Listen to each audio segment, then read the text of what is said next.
Yeah, you guys asked questions at the perfect time. We literally were talking about it right before I walked into the press conference the other day. So they're either a bug in my office or you guys are just really good at your jobs. But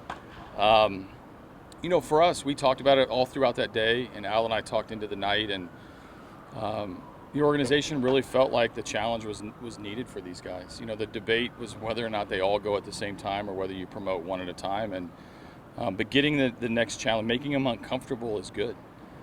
They have to go to a new clubhouse. They got to go to a new level. Their numbers get scratched off the board, and now they start fresh again. The pressure is ticked up just enough to where they're going to have to respond to that. So they've earned it, which is good. And they've all played well, and each have their strengths that they can develop, but also have some weaknesses to work on. And the next challenge is 50 miles away. So for us, I think it became apparent that let's take advantage of the next 6 weeks and create a different look for them and see how they respond, see how that impacts future decisions.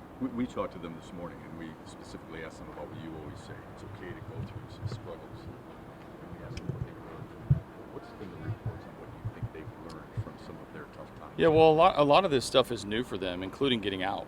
They've never really had to struggle. I mean, Torque, obviously, in the spring, we talked about it 100 times, but I was really glad that he had to go through that. I think now he references that was an important step for him to where now he won't panic over a bad weekend because he's had a bad month before. Riley, I think in his own right has had to learn how to deal with the love fest that comes with being a top prospect. He's done things that remarkably well. He is younger than he plays. He plays a very mature game, and he's had to respond to some of the hype, and he's responded quite well. And then Kreidler's just as much as he's along for the ride and gets undersold, has had a tremendous second half, and he's going to get talked about. Is the swing and miss on the right hand against right-handers a big deal? How good is the defense?